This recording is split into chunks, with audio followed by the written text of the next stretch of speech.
Tu testimonio, amén. Buenas tardes, ¿cómo están? Dios le bendiga. Si nos visita por primera vez, quiero darle una cordial bienvenida. Quiero que sepa que hemos estado orando por ustedes. Esta tarde, antes de comenzar el servicio, unas personas estuvimos orando por cada una de las sillas. Y nuestra oración siempre es que el Señor añada más personas a esta comunidad. Así es que usted es una respuesta a nuestras oraciones y nos da mucho gusto que nos acompañe esta tarde. Como acaba de ver en el video, estamos en esta campaña financiera en la que estamos tratando de, como iglesia, ponernos al lado de Dios y con Él hacer cosas increíbles como las que ella ha hecho. Dios ha sido tan bueno con nosotros acá en Compass este último año. Es una campaña de 2 años en la que estamos ya a la mitad. Esta es la segunda parte de esa campaña y a esta serie le hemos titulado El Ascenso. Queremos ir con Dios a la cima de la montaña, a lo más alto que podamos ir con Él, porque Él quiere hacer cosas grandes en nuestra iglesia, en nuestra comunidad, en nuestra vida y a través de nuestra vida. Así es que, como dije, Él está haciendo cosas grandes. Obviamente han visto afuera que está un edificio ya en construcción, lo que dio la oportunidad que nosotros tuviéramos que el lugar más nuevo, más amplio, más moderno para poder alcanzar más personas para la gloria de Dios. Comenzamos hace unas semanas con esta serie. Se recuerdan, en la semana número 1 hablamos de la historia de Abraham. Y lo que rescatamos de allá de esa historia es que el Señor le pidió a Abraham lo más preciado que él tenía. Le pidió la vida de su hijo Isaac. Y nosotros nos hicimos las preguntas: ¿cuál es ese Isaac que nosotros tenemos, que Dios nos está pidiendo que le demos para hacer cosas maravillosas a través de él y que nosotros todavía no estamos queriendo soltar? En la segunda semana hablamos acerca de la historia de Moisés. En esta historia aprendimos que Dios no está buscando personas equipadas o personas que tengan superpoderes, que Dios usa personas débiles, personas corrientes para hacer cosas grandes, extraordinarias a través de la vida de esas personas. Como se recuerda en la historia de Moisés, él tuvo muchas excusas por las cuales él no quería que Dios lo usara, pero Dios le había dicho a él, y como nos dice a cada uno de nosotros, que nosotros somos las respuestas a las cosas del mundo. Nosotros somos las respuestas a esos problemas que están afuera, a esas cosas que están pasando acá en nuestra iglesia. Les hice a ustedes la semana pasada, les destaqué a que fuéramos y nos involucramos a servir en el ministerio de niños todos en este momento, la necesidad más grande que tenemos, y gracias a los que respondieron, ¿verdad?, a ese desafío. Estamos tratando de hacer unos equipos donde haya una rotación y que no solamente las mismas personas estén ahí, sino que otras personas podamos ayudar para que otros puedan estar acá y tomar parte de nuestro servicio acá con nosotros.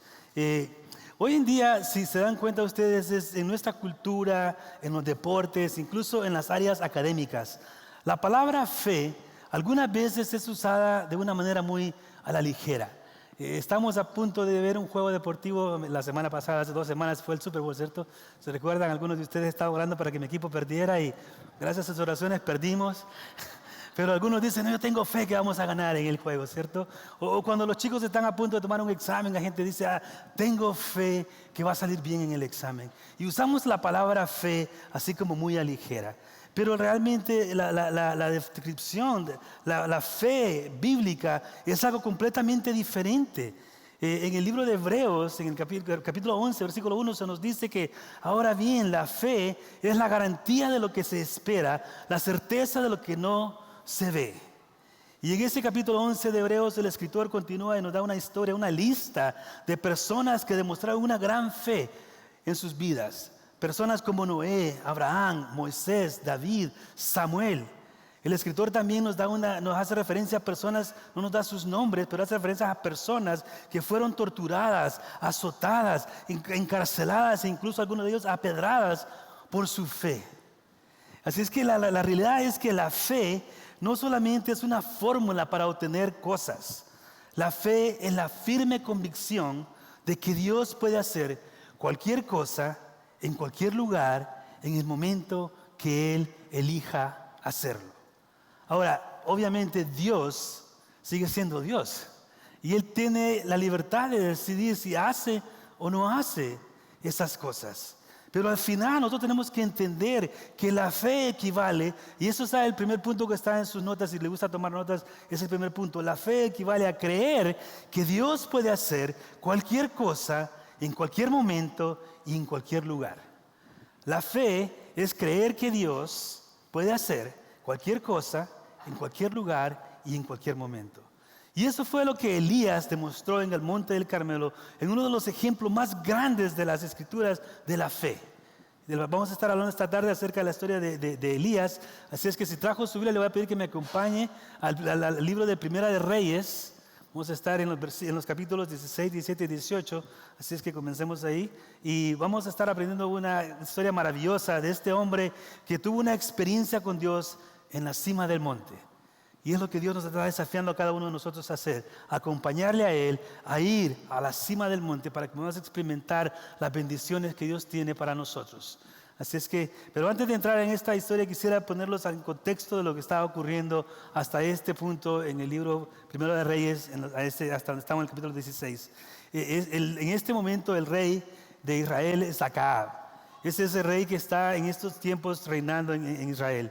Este fue uno de los reyes más malvados en la historia de Israel. A pesar de que él era el que estaba reinando, el pueblo elegido de Dios, él cometió actos horribles de inmoralidad.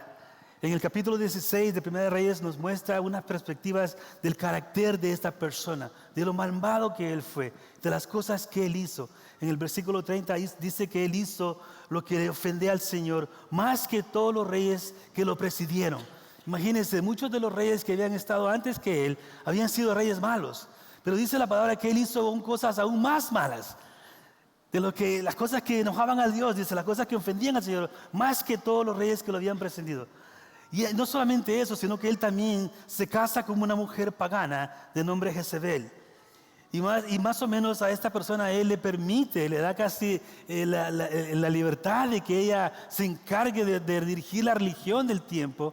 Y gracias a la influencia de ella y la influencia de los sacerdotes, el baalismo, porque esta mujer era una devota del rey Baal, gracias a su influencia de los sacerdotes, ahora ellas están poniendo el riesgo del peligro y amenazando y extinguir el culto al Dios verdadero en el reino de Israel. El rey, en Primera de Reyes 18:4 se nos dice que ella intentó hacerlo acabando con los profetas del Señor. De una manera sistemática ella estaba tratando de matar a los profetas de Dios. En esos tiempos, si usted lee en el libro de la historia de los reyes, se da cuenta de que los profetas de Dios a cierto punto tenían como una inmunidad diplomática, por decirlo así. Aunque muchas veces los reyes no estaban de acuerdo con ellos, y de hecho algunos los odiaban, porque siempre que se acercaban a ellos les traían malas noticias en el nombre de Dios, pero ellos no se atrevían los reyes a dañar a estas personas, a ofender a estas personas, a hacerles daño a ellos. Pero Jezabel los estaba matando a sangre fría. Y esa era la situación en la que se encontraba el reino de Israel en ese momento, y esa es donde vamos a comenzar. Pero antes de ir ahí nos hacemos la pregunta. Yo creo que si usted está leyendo esa historia y de repente uno llega al punto y se pregunta uno, ¿permitirá Dios que eso continúe? ¿Cuánto tiempo más podrá pasar y que Dios va a permitir que esto continúe sucediendo? Y ahí llegamos a la historia de hoy en Primera de Reyes, capítulo 17, comenzando con el versículo 1. Y nos introduce a este hombre de Dios de nombre Elías. Y dice la palabra de Dios en el primer versículo. Ahora bien, Elías, el Tisbé de Galaad, fue el decirle a Acab: tan cierto como que vive el Señor, Dios de Israel, a quien yo sirvo, te juro que no habrá rocío ni lluvia en los próximos años, hasta que yo lo ordene. Ahora, el significado de esto es que venía una sequía grande al reino de Israel. Era como que si el juicio de Dios realmente finalmente estaba llegando a estas personas, a ese rey, por esa corrupción que ellos tenían. Ese estilo de vida que ellos habían elegido, de estar rindiéndole culto a otros dioses y no al Dios verdadero. Y Dios está mandando una sequía.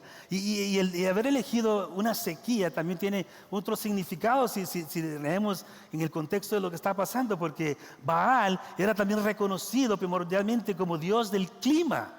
Así es que más adelante vamos a ver cómo esas cosas tienen que ver una con la otra. Y aparte de lo que vamos a descubrir en unos segundos, que estamos a punto de descubrir quién realmente era el Dios verdadero. ¿Quién era el Dios verdadero?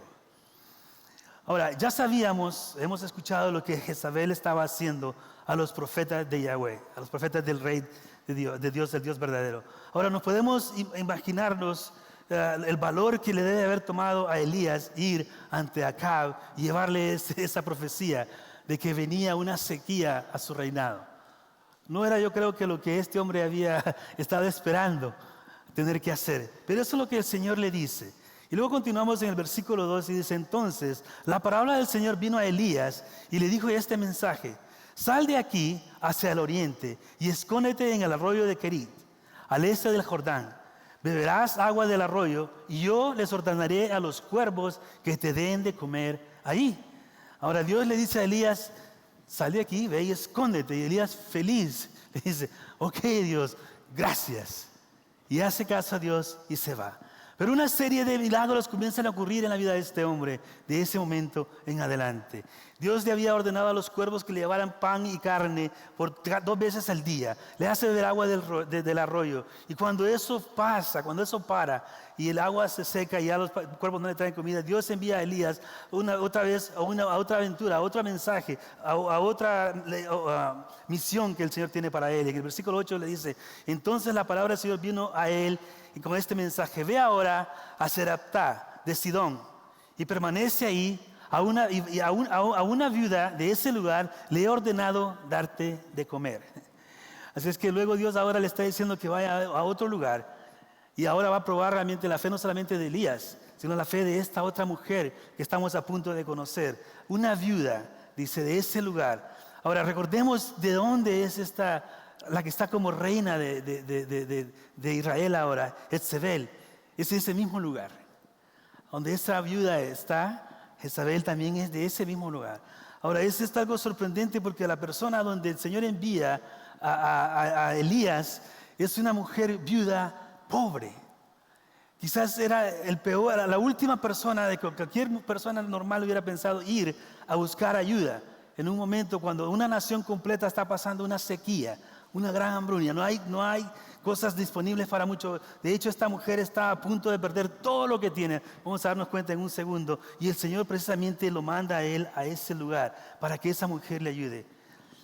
Esa es la última persona, yo creo, que alguien se imaginaría ir a buscar para pedirle ayuda. Una mujer viuda, pobre, en ese lugar. Y esta viuda no solamente es de Sidón, de donde es Jezabel, ella también era una mujer pagana. Así es que pongamos atención a todos esos detalles que vamos a ir viendo en la vida de esta mujer, porque nos damos cuenta que Dios ve, que Dios cuida y que Dios está a punto de hacer algo grande en la vida de esta mujer. Así es que Elías se acerca a esa mujer y le pide que le dé agua y pan, y vemos la respuesta que esta persona le da a Elías a esa petición. En el versículo 12 dice: tan cierto como que vive el Señor, fíjese esto, como que vive el Señor, tu Dios, le dice. Tu Dios, respondió ella, no me queda ni un pedazo de pan, solo tengo un puñado de harina en la tinaja y un poco de aceite en el jarro. Precisamente estaba recogiendo unos leños para llevármelos a casa y hacer una comida para mi hijo y para mí. Será nuestra última comida antes de morirnos de hambre. Antes de morirnos de hambre. Esa era la situación de esta mujer. Estaba a punto de usar lo último que tenía para hacer un alimento para ella y su hijo antes de rendirse y darse a la muerte, al hambre. Imagino de que ella pudo haber negociado con Elías en ese momento. Le ha dicho: bueno, está bien, yo hago lo que tú dices, pero ¿qué tal si tú le dices a Dios que primero Él haga lo que Él dijo que iba a hacer y después yo con mucho gusto hago lo que tú me estás pidiendo? Dile a Dios que llene la tinaja y que llene la jarra y con gusto yo te hago el pan. O qué tal si ella simplemente le decía: ok, vamos a hacer 2 panes, el más chico para ti y el más grande para mí y para mi hijo. Pero no fue lo que ella hizo. El versículo 13 continúa diciendo: no temas, le dijo Elías, vuelve a casa y haz lo que pensabas hacer. Pero antes, prepárame un panecillo con lo que tienes y tráemelo. Luego haz algo para ti y para tu hijo. Porque así dice el Señor, Dios de Israel: no se agotará la harina de la tinaja, ni se acabará el aceite del jarro, hasta que el día en el que el Señor haga llover sobre la tierra. En otras palabras, Dios le está diciendo a esta mujer y a Elías, y hasta cierto punto a nosotros, si ponemos atención, que si vamos a confiar con Él, con todo lo que tenemos. Le está diciendo ella: ¿puedes tú confiar en mí, Dios, con lo que tienes? Con todo lo que tienes. Difícil esa pregunta, ¿cierto? Porque la simple verdad es esta, hermanos. Si no confiamos en Dios con lo que tenemos ahora, no confiaremos en Él cuando tengamos más. Si no confiamos en Dios con lo que tenemos, no vamos a poder confiar en Dios cuando tengamos más. Porque el simple hecho de tener más por sí mismo nunca construye nuestra fe. Muchos de nosotros pensamos y decimos, sí, claro, cuando tenga más voy a hacer, cuando pueda voy a hacer. Yo pienso en mí primero, en mi familia primero, voy a cuidar de los míos primero, y si me sobra o si tengo de más, entonces hago algo. Pero ese más nunca llega normalmente, porque para nosotros, especialmente en esta cultura en la que vivimos en este país, donde sobra, donde nos tenemos más de lo que realmente merecemos, nunca estamos satisfechos. Siempre queremos más. ¿Cuánto es más? Un poquito más. Un poquito más del que está al lado mío, un poquito más del que está atrás de mí. Yo quiero ser mejor que el que está peor que mí y mejor un poquito más que está al que está al frente de mí. Y nunca vamos a estar satisfechos. Nosotros acá en Compass queremos estar satisfechos con lo que Dios nos da. Dios nos ha bendecido y nos bendice mucho. Y por eso el pastor Brian siempre nos recuerda a nosotros en el staff. Dice, hermanos, acordémonos, nosotros queremos hacer un edificio, no solamente porque queremos tener un edificio nuevo más grande, sino que cada silla representa un alma que no conoce de Dios. Yo le digo a usted, hermano, vea a su alrededor cuántos asientos vacíos hay. Vea a su alrededor cuánto espacio hay en este lugar. ¿Qué más necesitamos para alcanzar a otra persona más para el Señor? Cuando estábamos anteriormente, el año pasado, en el Salón C100, estamos en el cuarto de atrás. Nos ven como los del pelo rojo, como dicen, los hijastros nos tienen ahí atrás, los gringos decíamos. Nos dan un lugar más grande, más cómodo, más moderno. ¿Cuál es nuestra excusa hoy? ¿Qué más necesitamos, iglesia, para hacer cosas grandes para Dios? ¿Qué más necesitamos? Ahora, permítame leer lo que yo considero que es una de las declaraciones más asombrosas en las Escrituras. Está en el versículo 15. Ella fue e hizo lo que había dicho Elías. Ella fue e hizo lo que había dicho Elías. Ahora, podemos imaginarnos la tensión de ese momento. Esta mujer, como dije, es una viuda. Su hijo depende de ella. Están a punto de perderlo todo. Lo muy poco que tienen estaba a punto de usarlo. Y en ese momento llega este hombre y le dice que le dé lo que tiene. Le dice que le dé lo que ella tiene. Mas, sin embargo, ella pudo haber dicho no.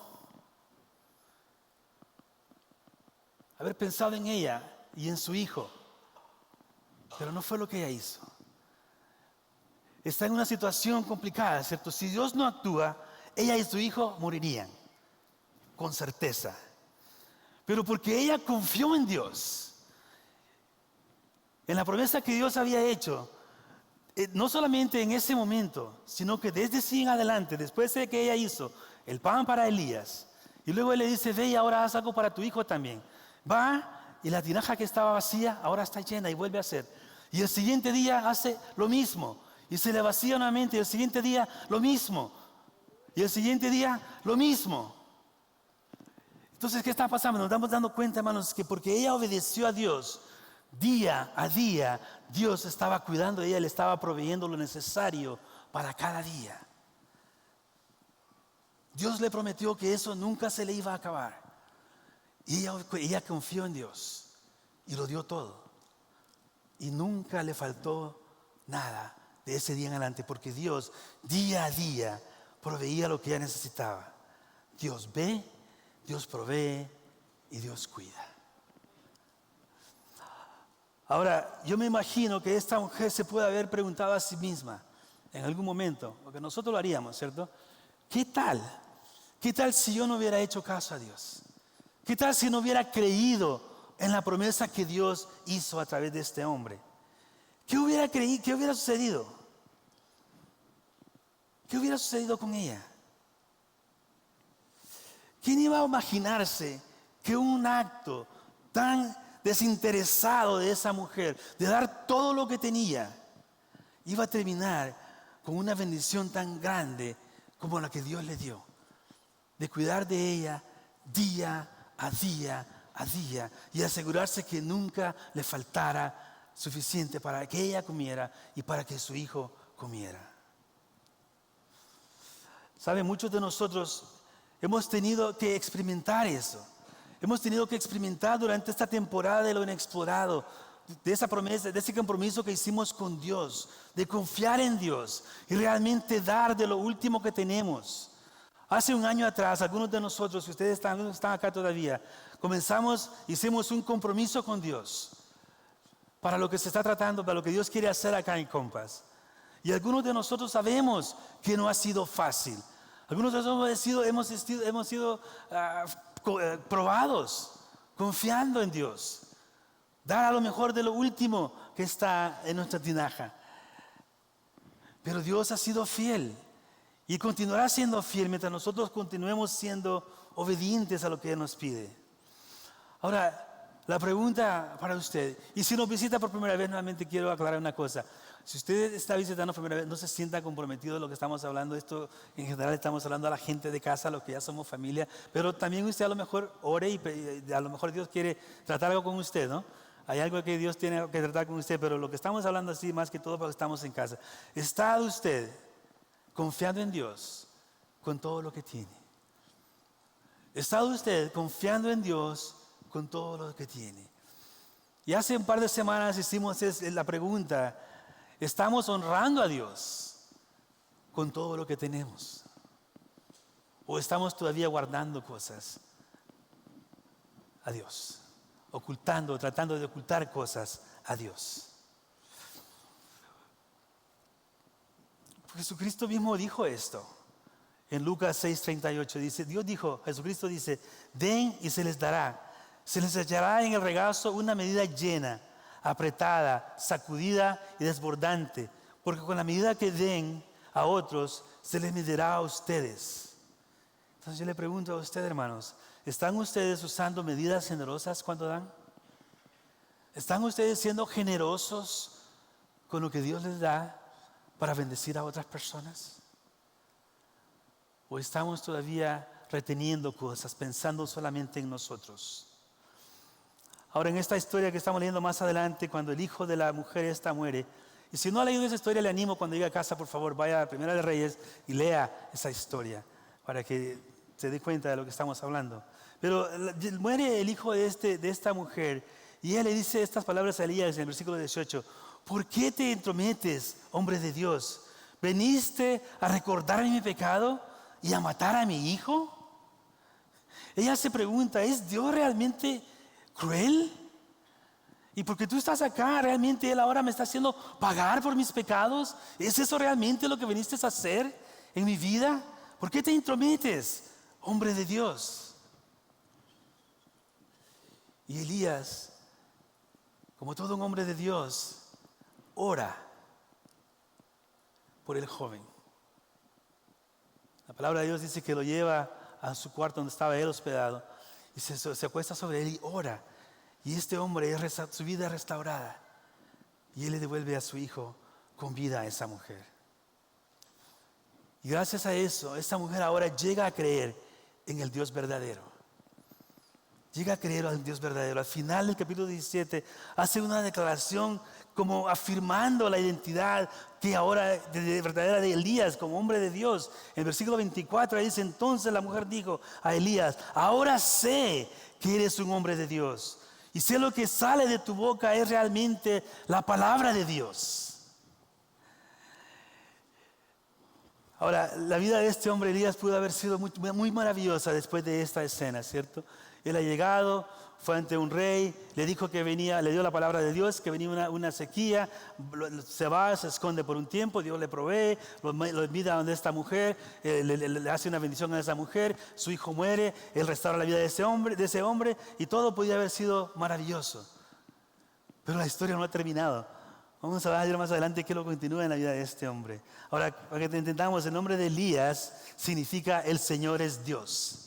En el nombre de Elías es del hebreo de la palabra Elí, que significa mi Dios, y Ja, el Señor. Y eso va a ser importante al final, cuando terminemos se van a dar cuenta cómo todo eso tiene que ver. Ahora, la era de Elías no fue una era crucial, fue una era muy crucial en la historia de Israel.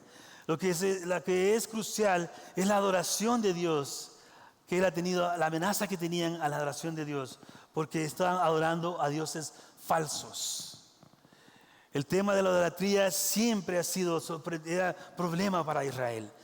Tal vez Dios le daba oportunidad al pueblo de Israel de venir nuevamente a él. Se acercaban y de repente se desviaban nuevamente ¿a dónde? A la idolatría, a buscar dioses, a buscar otras cosas que era mucho más fácil que seguir al Dios verdadero.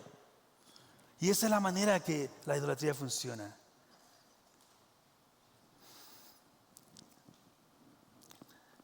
¿Quién es su Dios?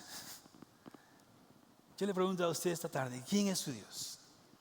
¿Cree usted realmente en el Dios verdadero? ¿O está usted creyendo en un Dios falso? En un Baal, en una persona, en otro rey. En 1 Reyes 18:1 dice, acá comienza la batalla principal, lo lindo de esta historia. Dice, después de un largo tiempo, en el tercer año, la palabra del Señor viene a Elías y le dio este mensaje: ve y preséntate ante Acab, que voy a enviar lluvia sobre la tierra.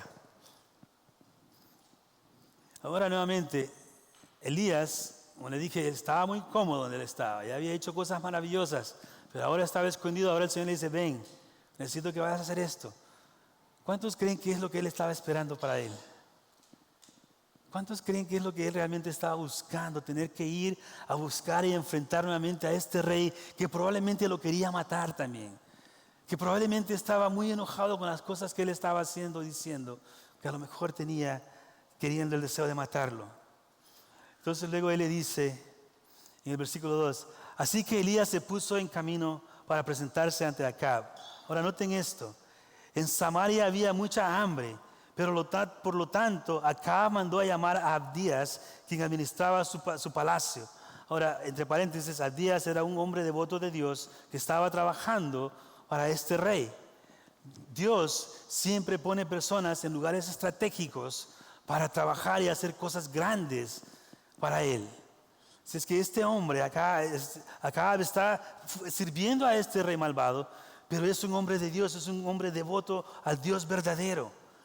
Al punto de que cuando la esposa del rey Jezabel quería matar a los profetas de Dios, él los protege y pone a 50 en una cueva, dice, y 50 en otro, para protegerlos, y les da alimento y cuida de ellos, para que esta mujer no los dañe.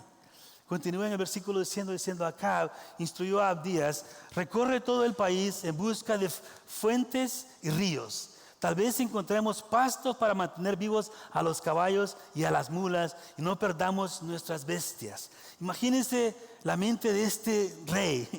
En tiempo de sequía, el país está muriéndose literalmente, y él está preocupado por su ejército, por sus caballos y sus bestias.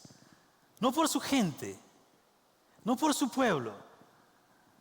Él quiere el poder y él quiere cuidar a sus animales que le ayudan a tener ese poder. Y esa es la preocupación de él en ese entonces. Al día se encuentra Elías y arregla una reunión. Entonces en el versículo 16 Elías confronta a Acab y le dice a Abdías, fue a buscar a Acab y le informó de lo sucedido. Así que él fue a encontrar a Elías y cuando lo vio le dijo y le preguntó, ¿eres tú el que está creando problemas a Israel? Ahora el rey está confrontando a Elías, ¿eres tú el que está creando problemas a Israel? Imagino que con esa pregunta han de venido otras palabras un poquito más fuertes, ¿cierto? Porque él no estaba contento con él. ¿Eres tú? Y le ha dicho un poquito de chilito ahí, ¿no? El hijo de no sé cuántas o qué sé yo. ¿Qué más cosas? La Biblia no dice eso, pero seguro de que este hombre no solamente, hola, ¿cómo estás? Mucho gusto. ¿Eres tú el que está? No, le ha dicho algo fuerte. ¿Eres tú? Pero Elías le contesta, no soy yo quien está acá creando problemas a Israel, respondió Elías. Quienes los crean son tú y tu familia, porque han abandonado los mandamientos del Señor y se han ido tras las Baales. Ahora convoca a toda parte del pueblo de Israel para que se reúnan conmigo en el monte Carmelo con los 450 profetas de Baal y los 400 profetas de la diosa Acera, que se sienten a la mesa de Jezabel. Acab convocó al monte Carmelo a todo Israel y a los profetas. Ahora quiero que pongamos atención a esto porque esto es bastante sorprendente. Acá está Elías, este hombre que está fugitivo, por decirlo así, escondiéndose de este rey poderoso. Y él está dando órdenes al rey. Le está diciendo, ve y haz esto. Y el hombre va y le dice, ok. Ve y trae a todos los profetas. Ok. ¿Quién está dando la dirección acá? Elías. Él no tiene un título, él no tiene un reinado, no tiene una corona, pero él es el que está en control. ¿De dónde tiene este hombre tanto poder? ¿Por qué este tiene el valor ese de hablarle de esa manera a ese rey? Me dije, Elías no tiene un cargo, él no tiene una corona, no tiene un trono, pero aún así él ordena al rey y hace lo que él dice. ¿De dónde viene ese valor? Ese valor viene de parte de Dios. Es la autoridad que Dios le da a ese hombre que ha dedicado su vida a Dios y se ha rendido a Dios y ha decidido servir a Dios con su vida. Y por eso él tiene ese valor, porque él sabe que tiene respaldo de Dios. Y con esa autoridad él va y le habla a ese hombre de esa forma. Ahora este rey, por su falta de carácter y convicción propia, acá se ha vuelto muy pasivo. De hecho ha dejado que su mujer haga con él lo que le da la gana, porque él le ha construido altares y le ha construido cosas a sus dioses. No al Dios de Israel, sino a los dioses de su mujer y de toda esa gente con la que él estaba rodeando ahora. Imaginemos esa escena. Acab convoca a todo un pueblo, a toda una nación. Este hombre solo está decidido a ir y enfrentar a toda una nación. Dice que lleven a los 400 profetas de Baal y a los 450 de Baal y a los 400 profetas de Alcera. 850 profetas de ídolos están al lado de él, en contra de él. En ese lado también está el rey y todo su poder y todo su gobierno y todo su ejército. Y también está la libertad que esa gente tenía de hacer lo que ellos querían hacer. Y nos podemos preguntar, ¿qué tiene eso de malo? ¿Qué tiene eso de malo? Que eso es lo que nos cega muchas veces a nosotros.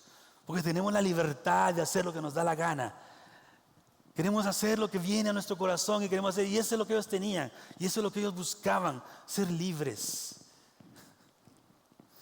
Y al otro lado está un hombre, un profeta solitario, quien ha salido de estar escondido por años a confrontar a un rey y a toda una nación. Pero con ese hombre también está su Dios. Y él sabía que era lo único que él necesitaba al lado de él, a su Dios, al Dios verdadero, al Dios que había hecho a esa nación que ahora estaba él confrontando. Ese era el que estaba al lado de él. El Dios que había hecho eso, el Dios que había hecho a una nación, a ese país, el Dios de Abraham, el Dios de Sara, el Dios de Isaac, el Dios de Rebeca. Ahora este hombre, un gran acto de valor, se enfrenta a esta nación solo.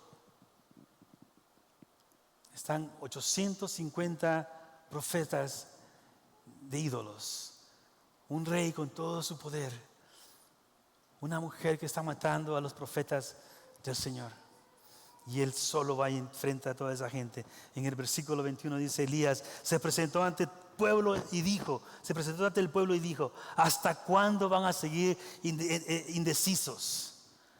¿Hasta cuándo van a seguir indecisos? Si el Dios verdadero es el Señor, deben seguirlo, pero si es Baal, síganlo a él. Ahora, lo sorprendente de esto, hermanos, es que las personas, ellos no creen que han rechazado a Dios.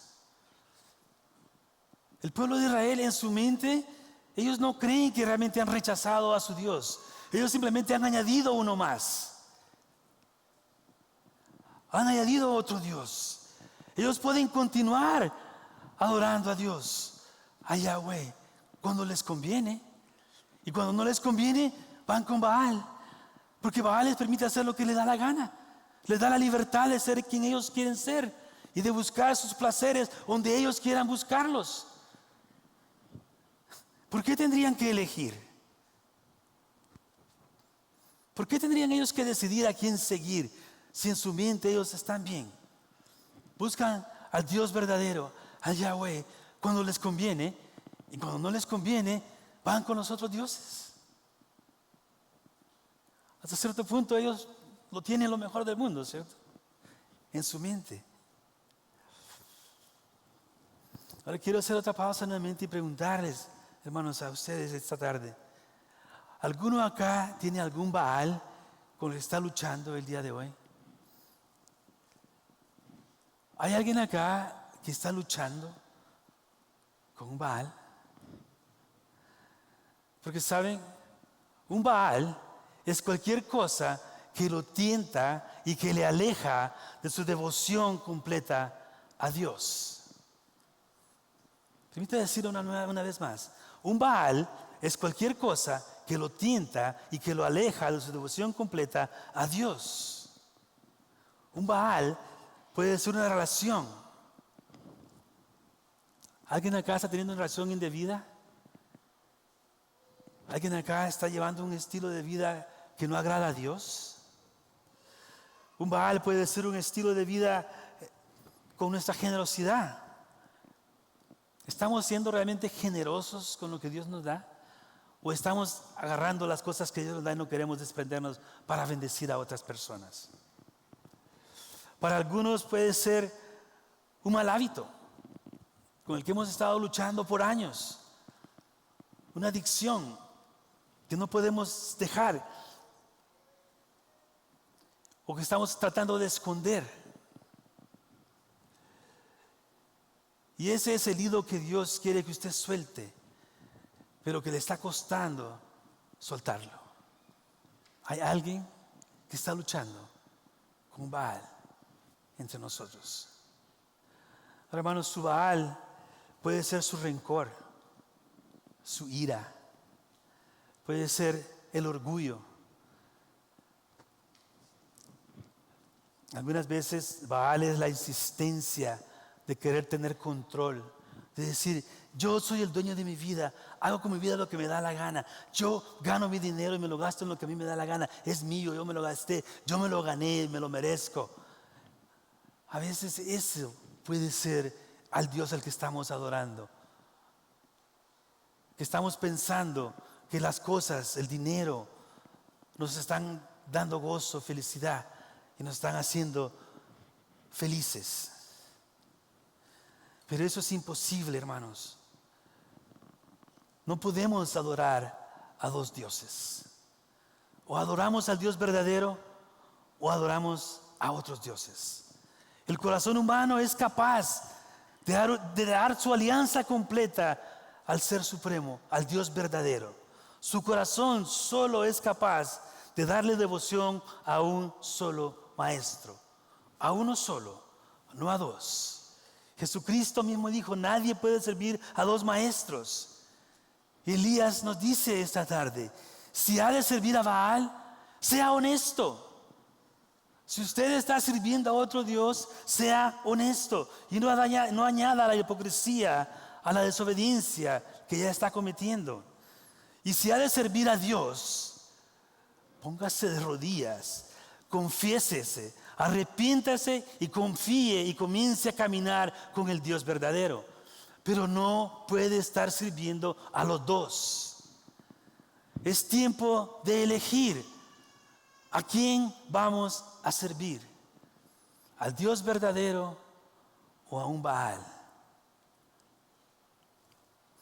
Un hombre, un profeta, frente a toda una nación, desafiando a un rey y a 850 profetas. Y él le dice a esta gente, es tiempo de elegir. Si van a seguir a Baal, síganlo. Pero si han de seguir a Dios, arrepiéntanse, confiésense y comiencen a caminar con Él. En el versículo 21 dice, Elías se presentó ante el pueblo y dijo, ¿hasta cuándo van a seguir siendo indecisos? Si el Dios verdadero es el Señor, deben de seguirlo. Pero si es Baal, síganlo. Pero pongan atención a eso, hermanos. Dice, el pueblo no dijo una sola palabra. El pueblo no dijo una sola palabra. Un silencio completo en el monte. 850 profetas falsos. Un ejército de un rey, toda una nación. Y todos en silencio. Nadie dice nada. Algunos estaban sombríos, otros estaban desafiantes, algunos estaban confundidos, pero nadie decía nada. Nos podemos imaginar cómo le pudo haber dolido eso a Dios. El Dios que había estado cuidando de esa gente por cientos de años, y se encuentra con toda una nación en un silencio completo. Nadie dice nada. Pero Dios, en su amor inmenso, Él no rehúsa, no se rinde y se da por vencido y continúa. Veamos el versículo 22 que dice: entonces Elías añadió: yo soy el único que ha quedado de los profetas del Señor. Aunque sabemos que eso no es verdad. Más adelante el Señor lo corrige y se da cuenta que no es el único. Pero eso es lo que Elías dice. En cambio, Baal cuenta con 450 profetas. Traigan los 2 bueyes, que escojan ellos uno, lo descuarticen y que pongan los pedazos sobre la leña, pero sin prenderle fuego. Yo prepararé el otro buey y lo pondré sobre la leña, pero tampoco prenderle fuego. Entonces invocarán ellos al nombre de su Dios, y yo invocaré al nombre del Señor. El que responda con fuego, ese es el Dios verdadero. Y todo el pueblo estuvo de acuerdo. Entonces Elías continúa dando instrucciones. Elías está haciendo las cosas difíciles para Dios, ¿cierto? Porque como habíamos hablado anteriormente, se recuerdan que Baal es conocido como el Dios del clima. Hacer fuego del cielo no era nada difícil, supuestamente no debería de haber sido algo difícil para ese Dios. Algunas imágenes antiguas lo muestran a él con rayos. Entonces hacer fuego supuestamente no debe haber sido algo difícil para Baal. Eso es lo que esta gente pensaba. Pero en el versículo 26 dice la palabra de Dios: los profetas de Baal tomaron al buey que les dieron y lo prepararon e invocaron el nombre de su Dios desde la mañana hasta el mediodía. Baal respondió: respóndenos, gritaban ellos, mientras daban brincos alrededor del altar que habían hecho. Y las cosas no estaban yendo bien para ellos. Elías quería de tal hasta cierto punto burlarse de ellos, aprovechar el momento y hacerle ver lo ridículo que estaban haciendo, de estar adorando y pidiéndole a un Dios que no existe.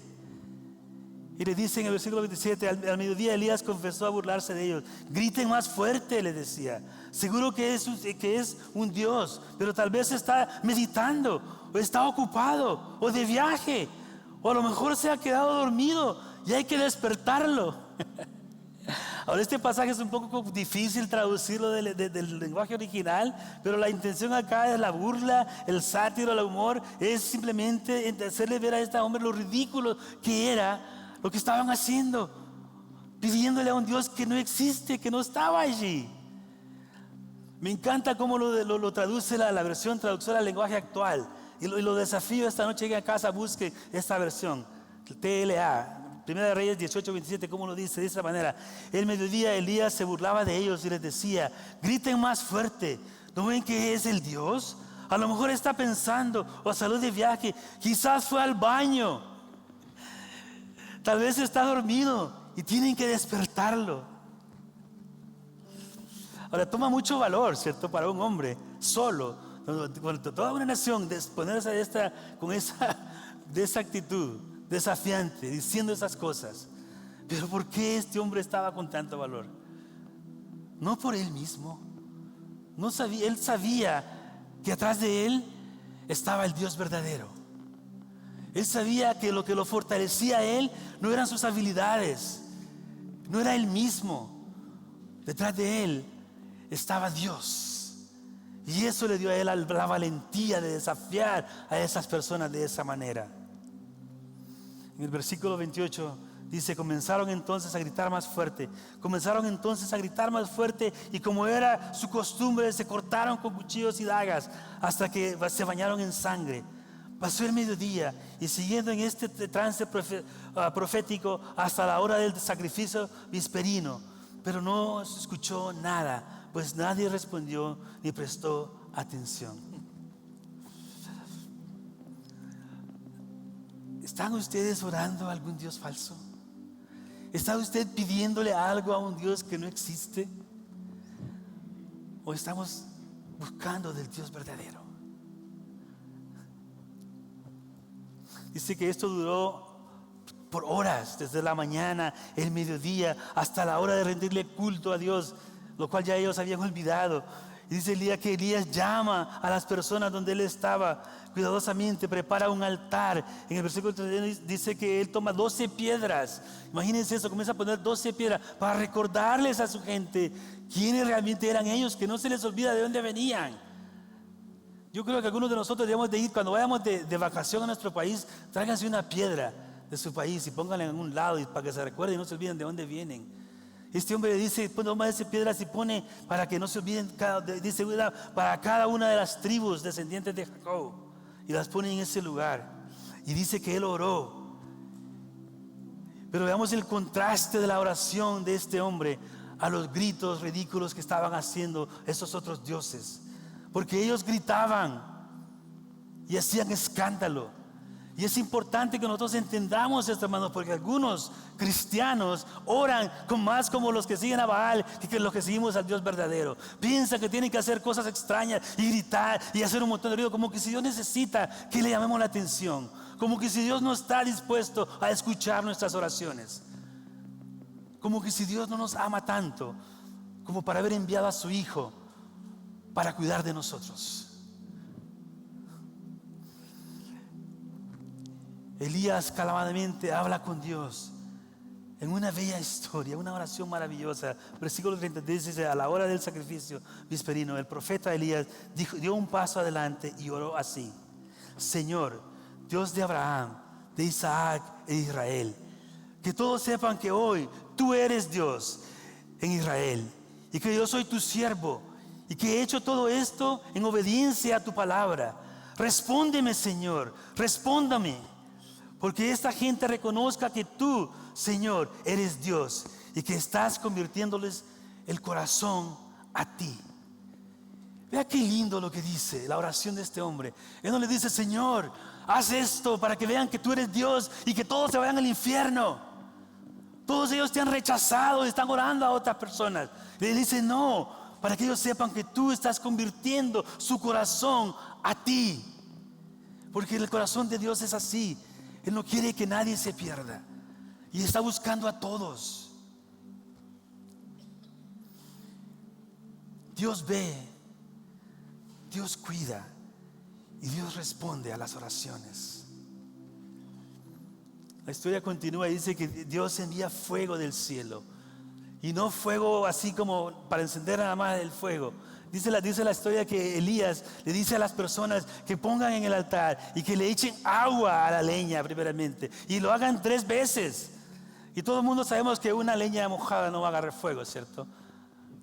Pero dice la palabra de que vino fuego del cielo, un fuego tan fulminante que no solamente quemó el altar, sino que quemó las piedras, la tierra, y el agua se evaporó también. Y toda la gente comenzó a decir, a exclamar: el Señor es Dios, el Señor es Dios. ¿Qué más necesitamos usted y yo? ¿Qué más usted necesita que Dios haga en su vida para demostrarle que Dios, el Señor, es Dios? Necesitamos que mande fuego. Necesitamos que queme algo enfrente de nosotros. Algunos de nosotros simplemente necesitamos abrir nuestro corazón, abrir nuestros ojos y creer y confiar. El Señor quiere bendecirnos. La historia continúa y termina que los profetas de Baal fueron derrotados, y toda la gente exclamaba: el Señor es Dios, el Señor es Dios. Y todo esto fue posible porque un hombre común y corriente decidió seguir a Dios e ir a la cima de la montaña y tener una experiencia maravillosa con Dios. Y eso es lo que Dios nos está invitando a usted y a mí. Cuando comenzamos con esta campaña de Inexplorado, la imagen de la tarjeta de compromiso que recibieron al inicio está ahí. Algunos, como dije, los de casa, hicimos un compromiso hace un año y ya estamos a la mitad. Algunos a lo mejor han sido bendecidos, como la chica del video, y ya terminaron su compromiso. Gloria a Dios. Algunos de nosotros hemos tenido a lo mejor desafíos y no hemos podido, y ahí estamos, dando de lo último que nos queda en nuestra vasija, confiando en Dios que Él va a proveer para el siguiente taco o tortilla o pupusa. Para otros, a lo mejor, como dije, algunos de ustedes están recién comenzando a ser parte de nuestra congregación. Usted dirá, bueno, pero eso es de ustedes. ¿Qué tiene que ver eso conmigo? Mucho. Escuchamos decir que Dios, en las cosas de Dios no hay casualidades ni coincidencias. Dios lo ha traído a usted acá por algo, con un propósito y para un propósito. Dios quiere usarlo. Dios quiere que usted sea parte de lo grande que Él está haciendo, de las maravillas que está haciendo acá en Compass y en Chandler y en el área. Pero esa es su decisión. En marzo, el 1 de marzo, vamos todos nuevamente a volver a comprometernos al resto de esta temporada.